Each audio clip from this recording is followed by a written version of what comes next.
So this is today's class, and we're starting off with this photo. This is a reasonably well-known and famous photo, if you're reasonably well educated, I suppose. It's in black and white, and it was taken perhaps over 50 years ago. So the person lower down, that's Tenzing Norgay, the Sherpa, and there's one who's slightly taller in black or dark colours. That's Edmund Hillary. And they've at this point here, I believe they've just climbed Mount Everest, and they're coming down. This is their so not the ascent, but their descent from Mount Everest. So ascent would be going up, and descent is coming down. Could be anything, not necessarily a mountain, but in this case, obviously, it's a mountain. So let's go to our reading. So this has got something to do with our reading, but what is it? Okay, so our reading today is on a website called The Big Issue. It's actually referred to as just bigissue.com. And this is a paper that we can buy on the streets in London, often called The Big Issue. Not just The Big Issue, I think of it as. And again, we've got the same photo just below. So, and here it says, the title this time is, These are all the times science fiction writers have predicted the future. Then it says in smaller type at the bottom, it says, the big three sci-fi writers of the mid-20th century all made predictions that would come to pass. And the article is written by Stephen Webb, and that was on the 4th of May, so that's about 10 days ago. So when I read this title out, when I came to this little bit here, I converted that to science fiction because that's actually, of course, what it stands for. That's science fiction. Although I could have said sci-fi, most people would have understood that too, I think. Okay, so let's scroll that further down then. And there's our photo. So what's that got to do with science fiction? Climbing Mount Everest. We'll find out in a minute. Oh, here you can see it says Edmund Hillary, Tenzing Norgay, on their descent from Everest, proving, here we go, so proving Asimov, I should say, wrong. 29th June 1953, and it's a Superstock LMA. There we go. So, of course, Michael, you're the first one in, first and only one so far. So, do you fancy reading this bit here? Authors consider themselves futurologists. They might admit to warning us to possible dystopias or tantalizing tantalizing us with dreams of utopia. But not many claim to predict the future. Indeed, Isaac Asimov, one of the big three sci-fi writers of the mid-20th century, entirely disavowed his own powers of prophecy. He recounted how his short story Everest, which predicted no climber would conquer that mountain, was published 7 months after Hillary and Tenzin reached the summit. And yet, on occasion, authors can demonstrate an almost uncanny ability to pierce through the fog and extract lucid vision of tomorrow. In a 1964 interview for the BBC's Horizon program, another of the big three, Arthur C. Clarke, said, I'm perfectly serious when I suggest then one day we may have brain surgeons in Edinburgh operating on patients in New Zealand. He explained it.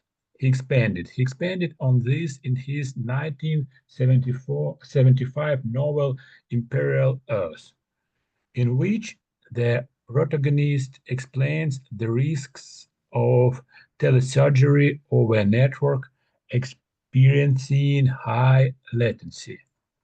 A half-second lag would not matter in conversation, but between a surgeon's hand and eye, it might be fatal. Fantastic reading, really good. Very good. So yes, might be fatal. Might be fatal. Fatal. That's it. That's fantastic. So anything you want to ask about that there, the little reading we've had? Any things that Uh, strike you? Utopia or Yes, utopia. utopia. So Utopia.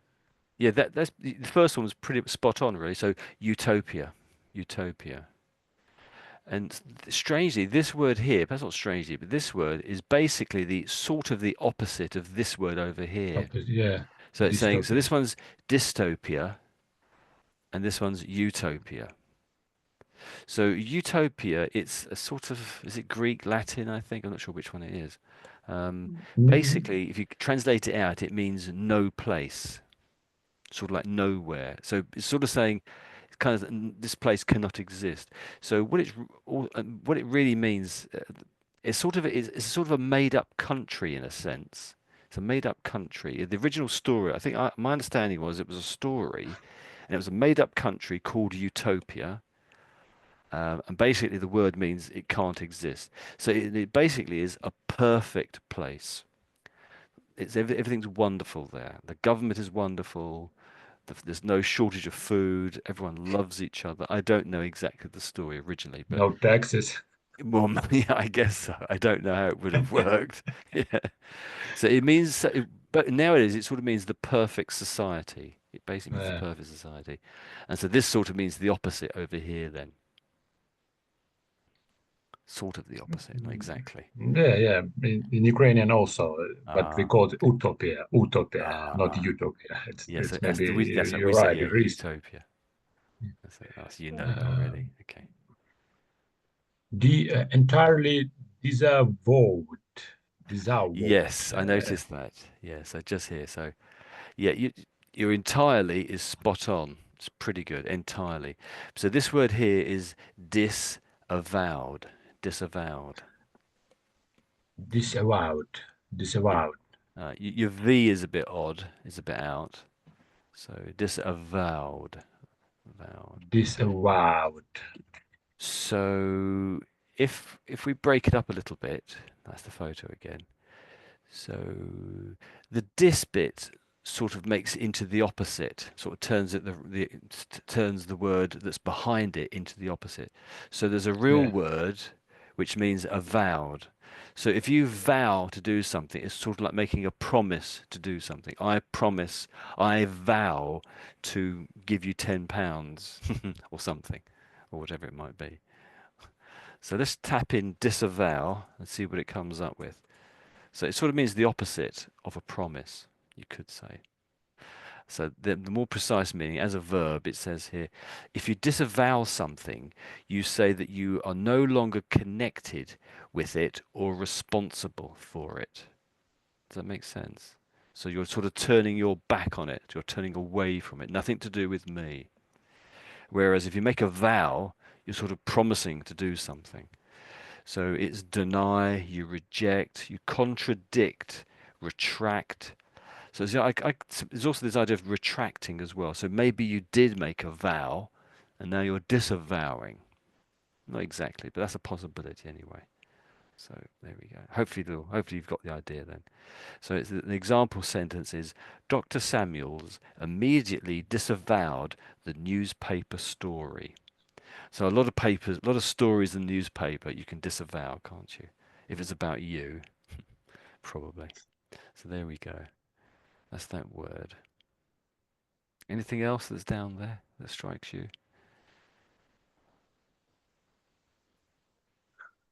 mm,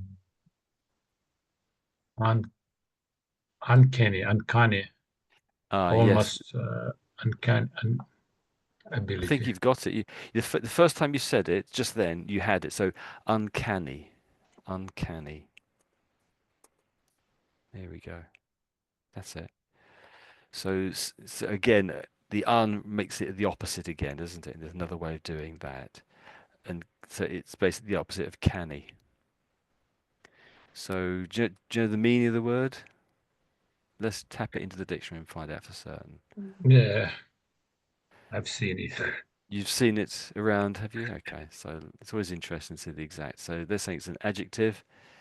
So if you describe something as being uncanny, you mean that it is strange and difficult to explain. Yeah, I suppose so.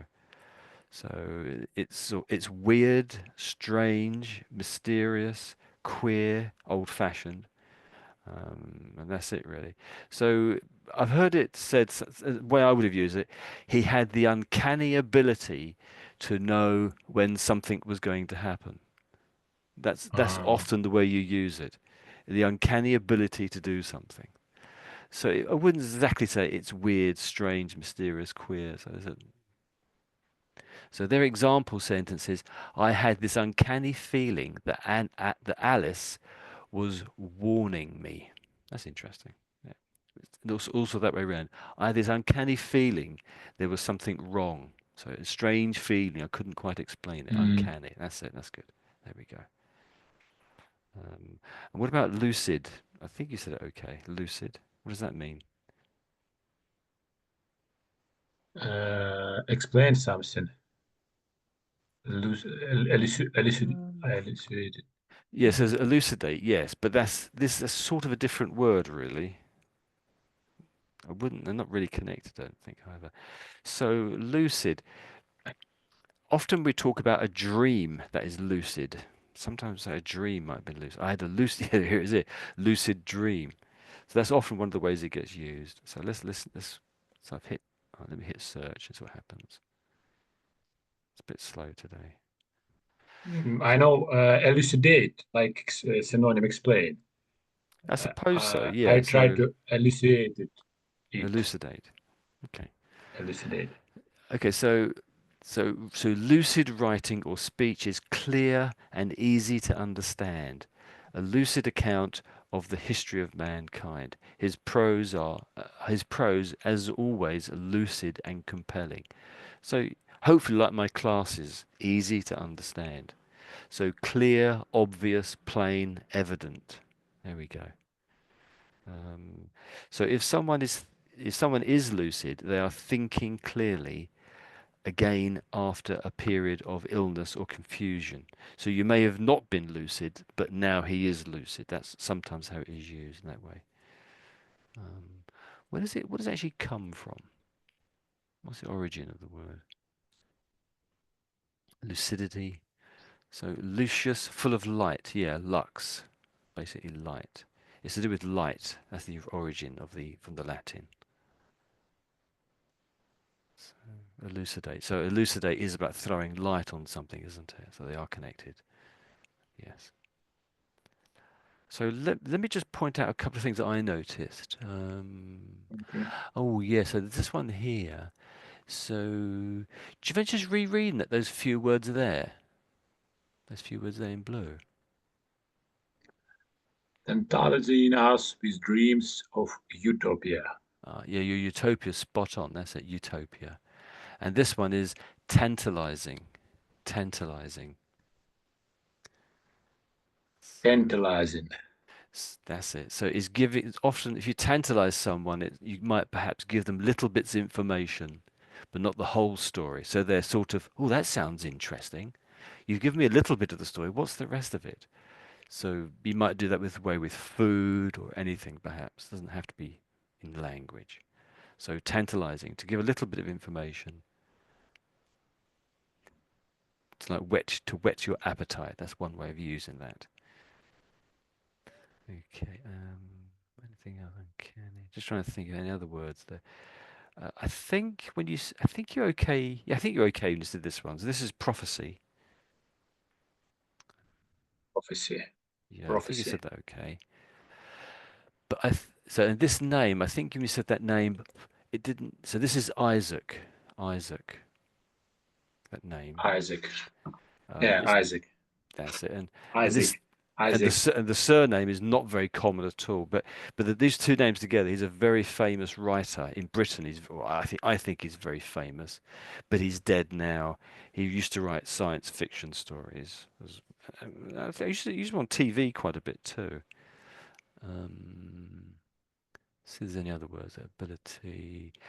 I think this one was one too. So this one here is conquer, conquer, Conquer, conquer. conquer. That's it. So, and in this case here it says conquer that mountain. So those two people that conquered the mountain, that means that they climbed the mountain. They were able to climb it, whereas no one before had. It was those are the first people who conquered it.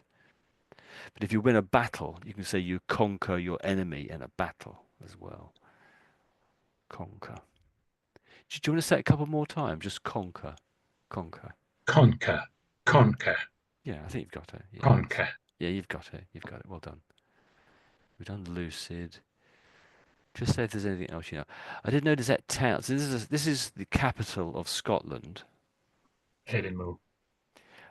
Yes, almost, almost. You're very there. The Edin. That's correct. But this bit here, we say that as strangely. This is going to sound rather odd. With the whole word is said Edinburgh, Edinburgh. So this is borough really on the end. Borough. Oh, Edinburgh. Yeah, that's it. That's pretty good. So, and this borough bit gets spelt many different ways. So in London, London is split up into 33 boroughs, I think it is, but it's not spelt this way, but it's basically the same word.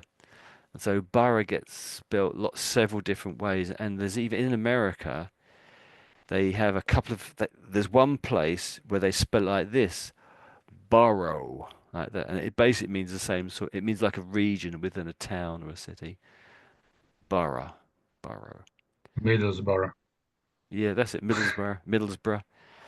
And we don't really say borough. It's more like this one here. I'm not really saying borough on the end. I'm saying Middlesbrough, bruh. So it's more like I'm saying bra almost at the end here. It's not really quite borough sort of thing, strangely. Middlesbrough, Edinburgh. So it's bruh, sort of a bruh sound on the end. So Sorry, could I ask the question? yeah, And uh, how spell the Luxembourg or Luxembourg in Belgium? yeah. So how to Country. spell it? Now you're asking a good question. But we pronounce it as Luxembourg, Berg on the end there, Berg. Yeah, so strange, isn't it? So, but here we say borough, but there it's Berg, and and there's a few German places with Berg in them too, isn't there? But I think we end up saying Berg. And you're right, they are all connected. It is basically the same word. It all comes from the same origin, but it gets pronounced differently in different places. It's a nightmare, isn't Mm. it? So in Germany, it's more Berg, I think, isn't it? And as you say, Luxembourg as well. Strange, isn't it? And annoying as well, of course. Um, I think we said that CERN, that first name there. So in English, we say that as Arthur. Arthur. Arthur. Arthur. Arthur. That's pretty good. That's it. Um, there may have been some other things, but I can't really remember them now. I can't remember now. I think your protagonist was a, yeah, I think, let's just do this word. So protagonist, protagonist. Protagonist. Protagonist. Yeah, I think that's pretty good. That's it, protagonist. So it's the leading person in a play or a story, the main character, or Main sometimes. character, yeah. So sometimes it's more than one, isn't it? Maybe I'll just quickly read the whole thing through, and then just ask any questions again at the end, maybe. So here we go. So few science fiction authors. Actually, I think we said authors. So this is authors. Authors. So authors is vaguely sounds similar to Arthur, but it isn't really, of course. So Arthur and author. That's the two words there. So let me start again. So few science fiction authors consider themselves futurologists. They might admit to warning us of possible dystopias or tantalizing us with dreams of utopia, but not many claim to predict the future. Indeed, Isaac Asimov, one of the big three science fiction writers of the 20th century, entirely disavowed his own powers of prophecy. He recounted how his short story Everest which predicted no writer would conquer that mountain, was published 7 months after Hillary and Tenzing reached the summit. And yet, on occasion, authors can demonstrate an uncanny ability to peer through the fog and extract lucid visions of tomorrow. In a 1964 interview for the BBC's Horizon programme, another of the big three, Arthur C. Clarke, said, "I'm perfectly serious when I suggest that one day we may have brain surgeons in Edinburgh operating on patients in New Zealand. New Zealand. He expanded on this in his 1975 novel Imperial Earth, in which the protagonist experiences the risks of telesurgery over a network experiencing high latency. A half-second lag would not matter in a conversation, but between a surgeon's hand and eye, it might be fatal." So there we go. So my voice, the tone of my voice is going up and down in different places. Perhaps because I've noticed that it's a quote, and so I'm putting it in a slightly different voice so that it makes it clear to listeners that, oh, something has changed, and it sounds like a quote from somebody. Because there were several quotes in this whole article, I think, wasn't there? Or one or two, maybe. Um, so that's one of the things with English, that the voice, the tone of the voice goes up and down at different points. It's a little bit of a skill to get, but it's not too hard once you once you start to really use the language. So anything you want to ask there, or shall we just carry on? Should carry on. Yeah, okay. Over to you again. So you've got Clarke's vision now. So read as much as you want. Okay. Clarke's vision became reality in fittingly 2001 when a New York-based surgeon removed the gallbladder of a patient in Strasbourg, 6,200 kilometers away.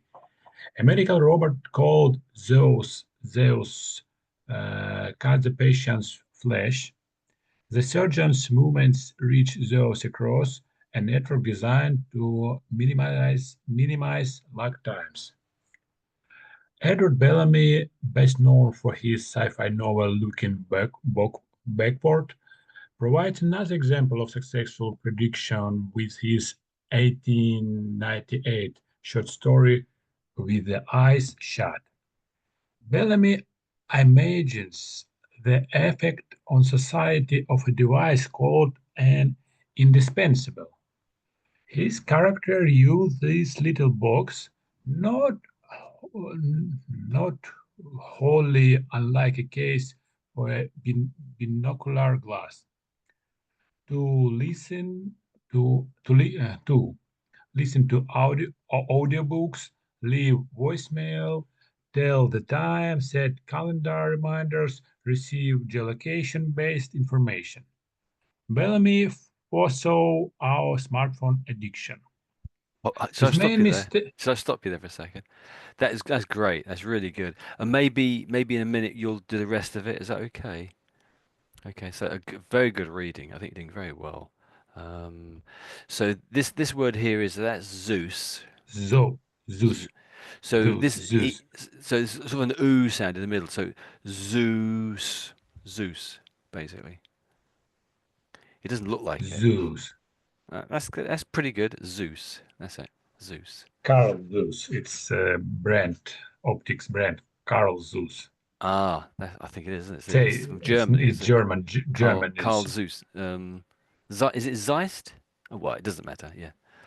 I don't know. We call it Zeiss. Carl Zeiss. I don't know, Oh, but do maybe you? it's. There's different. Yeah, it's that's the Uh, problem with languages, isn't it? Was that slight difference in the languages? It's the same word. So, and this one here. So, this bit on the end, it comes from the same root as the Edinburgh, the Berg bit at Strasbourg. the end. That's it, Strasbourg. Strasbourg. That's it, Strasbourg. So when it's a foreign city from Britain, we say it as Strasbourg or Luxembourg. So Berg, like that. That's it.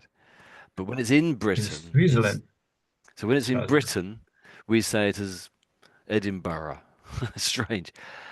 And this the Berg bit or the borough bit, what it actually means is it's basically around a town in ancient times, a thousand years ago. They didn't often build a wall, but they might have a pile of mud, a pile of soil, and that was like a temporary wall. So the Berg was a big pile of mud around a city or earth to protect it from attack. That was the Berg or the borough. The borough. So it's like, but when you burrow into the ground, that's digging it up, isn't it? They must be related, I think, but I'm not certain. So that's what the borough and the Berg bit mean. They all mean like the protection, the protecting earthworks around a town or city. Um, and so this guy, Edward Bellamy, he wrote about this device you just mentioned, but he wrote about it back in like over 100 years ago. Did you notice that? Yeah, yeah, That's I mind-boggling. mentioned. So this guy, Edward Bellamy, in 1898, he predicted this little box, not unwholly like a case for binocular glasses, for listening to audiobooks, voicemail. That's a mind-boggling. And of course, and geolocation-based information. That's mind-boggling that someone would predict that. Of course, he didn't call it a smartphone, but he just called it. What did he call it? I don't know what he called it. Oh, his indispensable, wasn't it, or something? Wasn't it?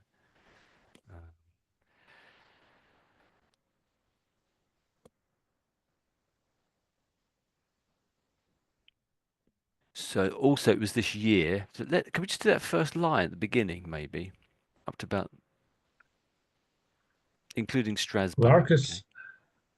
Can I read it Uh, first? There's your go. Is that okay? okay, okay. So Clark's vision became reality in fittingly 2001. So that's 2001. Most people say it that way, 2001, when a New York-based surgeon removed the gallbladder of a patient in Strasbourg. So, do you ever go now? You'll go. You'll go.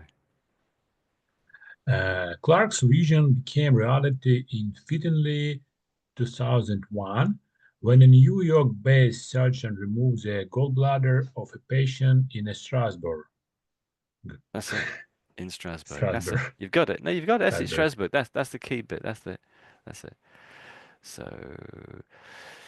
So the reason it's got the word fittingly in brackets there is because this guy here called Clark, this is Arthur C. Clarke. We mentioned him in the previous paragraph, I think. He wrote a book or a story called 2001, and it was made into a film in the 1960s, and it was quite a famous film at the time. It's a very long film, and it's a very long, tedious section towards the end that some people don't understand. Okay, you may have seen the film, I don't know. Anything you want to ask about that, those first couple of paragraphs that you just read out? Otherwise, we'll go straight on to the next bit, I think. I can't think of anything else. Zeus, it Yeah, was so Zeus, Zeus. Zeus. Zeus. And And Zeus, most people would know that as the as one of the gods. The ancient Greeks had a god gods, called Zeus, yeah, and was he the king of the gods? I can't it's remember main, now. Yeah, a yeah, male main. god. Yeah, I think he might have had the ability to predict the future, or he knew the future. This god is one of the gods that knew the future. I think I'm right in saying that. I'm not perfect. No, maybe no, but Yeah, it's there are some ancient myths. No, he can't, he couldn't. But he couldn't. Okay. some stories, some myths, some witches predict that his son Ah, will be more powerful than Zeus, and he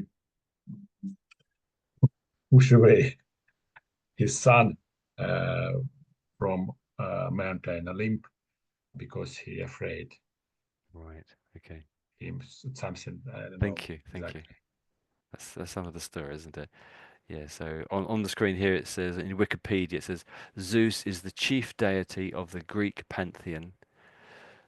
So when it says pantheon, that's sort of saying like the Greek theatre full of gods, you might say, the Greek area, the Greek zone in in existence where the gods live. He is a sky and thunder god in ancient Greek religion and mythology who rules as king of the gods on Mount Olympus, I think it must say. That's it. Okay, let's go back to our reading then. That's it. Thank you for that. That's very true. Zeus. And I think maybe just the word, this word here again. So this is, so imagines, imagines.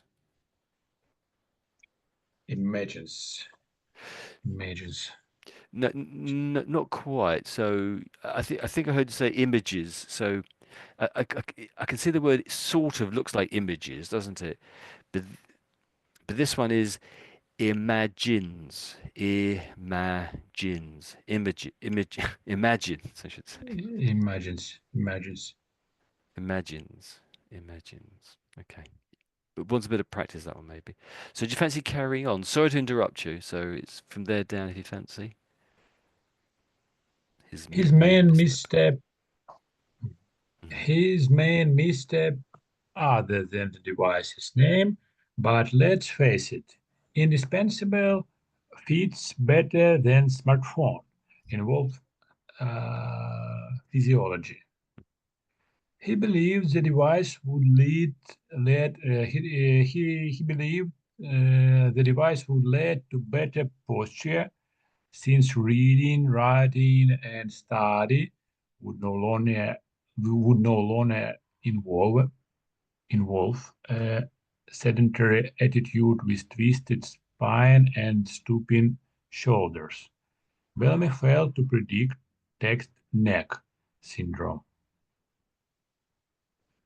Perhaps the best example of sci-fi should saying appears in Solution Unsatisfactory, and novelette by the third of the big three, Robert Heinlein. Yes, all three write white male Anglophones. The field has since diversified. diversified. Heinlein wrote the story in December 1940. It's worth pausing to recall the war situation as he worked. London suffered a firestorm in one of the largest raids of the Beats. The Soviet Union pondered whether to join the Axis pact with Germany, and the public were blissfully unaware of nuclear weapons. Helen Cassandra like so beyond all that. Yes. Well done. Thank you. So just sort of referring to Zeus up here. So we now see Cassandra. So do you know the story of Cassandra? Honestly, no. No. Okay. So Cassandra was, for some reason, the gods said to her, she annoyed the gods somehow, and they said to her, "Okay, your curse will be you will know the future, you will be able to predict the future, but Uh, no one will believe you." So she knows what's going to oh, happen, and she will yeah, tell the it's people, but curse. no one will believe it. And she was cursed with that, which is a I, fantastic I curse. said you about it. That's right. I No, said that too. Yeah. So this is what it says Cassandra-like. So just like Cassandra in this story, with this little paragraph, it's not a story, is it? This is reality. They won't believe him. Um, so just like the phone or the smartphone, this guy Bellamy basically foresaw it pretty much exactly. I'd be happy to say it was close to exact as you can get. Similarly, with this guy here, Robert, I'm not quite sure. I've not come across his name. So Heinlein, You might be right, but I'm not quite sure how to pronounce it. Heinlein, I would say, something like that. But I won't say for certain because I don't know the name. Um, any words you want to ask about and mention, perhaps?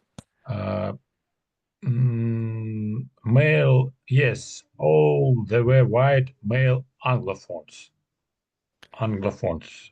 Yes, What does it mean, you're saying it Anglophones? very well, I would say. Yeah, so anglophones, anglophones. I can't see the word, but so anglophones basically mean the Anglo sort of means like you could say British, or let's say from England. I should probably more correctly say, and the phones bit means speaker. So English speaker, Yeah, English speaker. That's what it means. So anglophones. So you could say American anglophones, you could say, and Australians are too, etc., etc. Anything else? uh, So posture, yes, posture, Y- yeah. So posture, posture. posture. So that's how you sit or how you stand. Do you stand in a Yeah, yeah. lazy way? That's it. But so what is Sit- stooping or stooping shoulders? What are they? I think it's maybe when uh, when you push your bed and your Yes, shoulders like not straight that's and it. Yes, that's it. Yes. So uh, it's bad posture. This is bad posture. So stooping shoulders. If something's stooping, it sort of means it's hanging down. It's not held erect and strong, you might say. Stooping. Something's not hanging correctly. Hanging down, probably. And similarly with twisted spine. So for whatever reason, their spine is not straight. It's wiggly. It goes from side to side. How they're sitting or standing. But what does sedentary mean? Sedentary. So sedentary sedentary attitude. Yeah, sedentary life. It's when you yeah. don't move That's it. and sit in at work and sit in That's it. That's it. watch Basically, it means TV. Yeah. that's it. Basically means sitting in its basic form. It means sitting. But when you say sedentary life, so it could be just not moving a great deal and largely sitting. Exactly. What about this word here? What does that one mean? Uh, Any idea? should say. I don't know, but I can. I try guess it should. Hmm. Um, shoot. It's like fire. You should say and say something Yeah. loud. Shoot Yes. something correctly, exactly. Maybe. Uh, Yes. So this soothsaying bit here, it sort of comes related to the Cassandra story. Remember, she was predicting the future, and that's really what soothsaying is about. If you are a soothsayer, you're trying to predict the future. If you are a soothsayer. So, and suit. soothsaying is predicting the future, but maybe they're incorrect, and maybe they get it right. I don't know. So, I read shoot like shoot sign, not no, suit no, that's sign. it. So it's It's a sooth. Seuss sign. So Yeah. yeah, your th needs a little bit of improvement, I think. So if I just say the sooth bit again, so sooth. S- Seuss, Seuss sign. Yeah, you're sort of Seuss, getting it. You're sort of getting it. Seuss That's sign. pretty Yeah. good. You're pretty good, actually, I would say. That's it. Um, Anything else you want to mention or ask about there? Can't see a great deal. I think you weren't too sure when you came to this word. Blitz, Oh, you've got it. That's spot Blitz. on. Blitz. That's right. Yes. Okay. So most Londoners have heard of the Blitz. So that if you said the Blitz to someone in London, they would say, "Oh, that was the period in the first part of the Second World War, when London was under sort of almost constant attack, bombs going off on Uh, London." Or- It Blitzkrieg. was during the in the daytime to start with, but then it just happened at night after for a long time, for day after day, week after week, constantly, basically. Anything else? Okay. It's interesting, this little bit here, isn't it? So that one line. So this is sort of to do with history and war fighting. So the Soviet Union pondered whether to join the Axis Pact with Germany. So what it's saying here is, so the Soviet Union was thinking about fighting with Germany in the Second World War. That's what it's saying here. Until, of course, Germany attacked the Yeah, Soviet Union. And so they weren't but going to. Soviet, yeah. It makes you think, doesn't it? We hear what's going on nowadays. You think, well, this is what. And of course, we've just had May the 8th, May the 9th. Okay. Um, again, that was really good reading. There was one word. Let's look at this one word I noticed. So that's the American way of doing borough, isn't it? So that word here, you just read this word out a few minutes ago. So how would you say that word again? That and in blue on the screen now. That one. Longer, Yeah, longer. that's pretty much it really. So if I sort of make it slightly smoother, it's longer, longer. That's it. So I'm sort of saying long, Long, and then I sort of say put like I put almost another G in there and say long, and then gur. That's it. So it's slightly tricky for some people to say that the ng sound. Um, so so here it is long, got this weird sort of sound, long and gur. So and I've noticed it's this sound which sometimes a lot of people get sort of don't do quite right.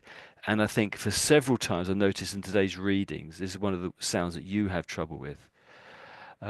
I think when you read this bit here, I might be wrong, but it's got the ng at the end, and I don't think it sounded quite right. I think you said it sounded more like looking, looking, looking backwards. I think that's how you said it. But if it wasn't here, then it was elsewhere. Because the ing is so common in English, it's all the time, isn't it? Really, ing. So that sound there is something you could try and practice a little bit. Um, it's a bit tricky. Um, so maybe I just type up a few words. So, but really, it's the ing we're going to do, I n, suppose. So, n. um, let's, Thinking, let's put next to that talking, one. Yeah. So, but if you welcome. notice, with these three words, obviously all different, but really, if you look at them, they've got the word king on the end, haven't they? King, strangely, isn't it? And there are actually, and there are quite a few others as well. So something, something. That's another one with an with the sort of king sound on the end. And of course, king is a real word in itself too, isn't it? So to practice all of these words, talking, walking, thinking, it's really good, perhaps just to practice the word king. And it's this strange sort of ing sound on the end, which is that's the Mm. tricky bit for a lot of people. And I think you'll be good for you if you could just practice making that sort of like the king sound. I'm just trying to think for some other ones maybe. So sing maybe. So sing, sort of similar to king, but obviously the S is at the front this time. So do you fancy writing out, perhaps when you get home, well, when you get offline, writing out some of these words and just practicing this sort of ing sound? Do you fancy just reading these ones out now, maybe on the screen, just for practice? Talking, talking, walking, thinking, kin, sin. Yeah, you're doing it pretty good actually. Yeah, you've really got it. Yeah, that's it. So obviously you can do it. So, but it is a bit tricky. So let me just read them all through once again. Then, so the first one is, so talking, walking, thinking, king, sing. Okay. And of course, there's many others, but what they are, I can't remember now. Um, I can see on the screen fitting. So sometimes if you have the money, you might go to a shop and you go for a fitting. and there they measure you for the clothes they're going to make for you, which is kind of expensive, but some people do that. So you might go to a shop for a fitting, and they see if the clothes they're making fit you, and they measure you. So that's another word, fitting. Um, Fitting, yes. fitting. Yeah, when you're saying it there, all I can hear is fitting, fitting. So you're sort of missing off the ng bit. So the real word is fitting, fitting. But I heard you say fitting, fitting. So fitting and fitting. That's the two ways. That's like the correct and the wrong way, sort of thing. But most people would understand if you said fitting. They would understand they'd understand pretty much. There may be the occasion they might not understand, so but your English is so good. But this is just one of the sounds you're not quite getting, I would say. And the other sound, which I think you're getting quite a lot of the time, is the th sound. That's the next sound after once you get say the ng sound sort of consistently. The next one might be to work onto this one, I would say. So from what you're doing now, I can see that you can make the ng sound correctly, but it's a matter of concentrating on it and getting it right constantly, if you can, of course. Um, and occasionally you'll make it the th sound isn't quite right when you're saying it, but most of the time it's okay, it's acceptable, sort of thing. So, but but these are the two areas I think where you're sort of maybe the that would help a great deal if you got the ng and the th perfectly, I would say. So really good, I would say. You did really good there. So maybe 80% I would say you are as a score overall, which is very good, I think. How do you think you're doing? Do you think you're doing okay, or would you like to do better? Or do you think you're at the level you're happy with your English skills, speaking skills? How do you think, Michael? Uh, could you repeat, please? So I've just said to you how I think you're doing. I think you're doing quite well, and I sort of gave you a vague sort of score of 80%, which I think is quite good. But how do you think you're doing? Is there something that you do want it. to Yes, yes. practice? What do you want to practice? Where would you like to Uh, improve? mm, about me. I, I don't see myself when I read, and No, of it's course, yes. yes, and you think, oh, I read good. I am, Hmm.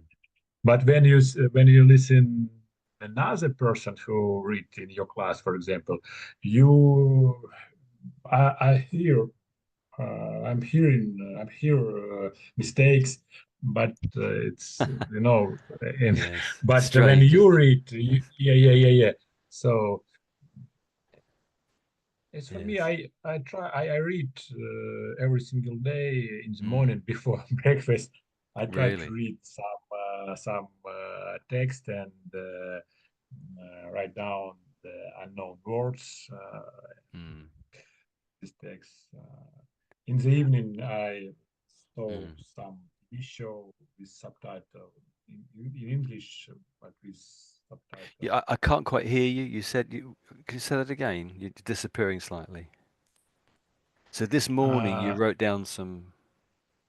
some words, Okay, unknown words in text. okay. I read some psychology Ah, book. that's It's fascinating subject. yes, no, it's not hard for reading. It's like blockbusters, books blockbusters for its intermediate level.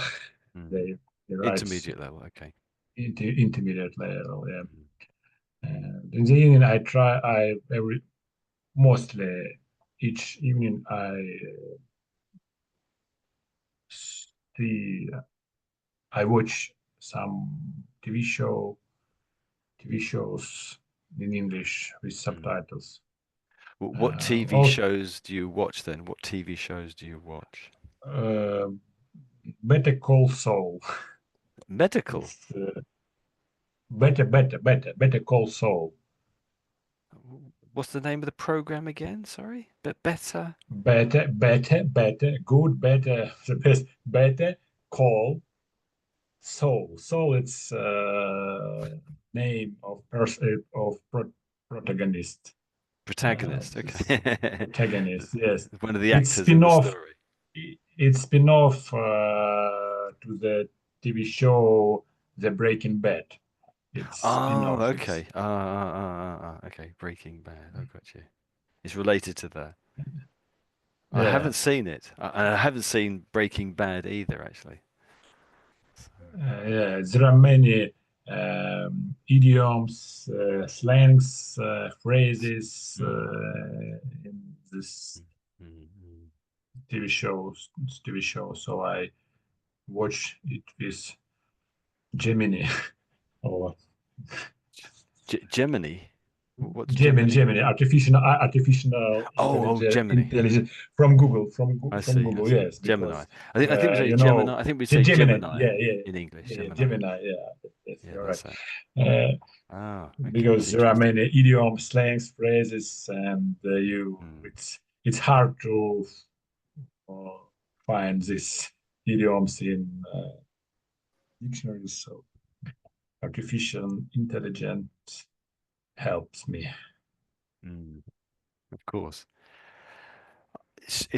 What I've noticed is that when I search things on Google, the results aren't as good as they used to be.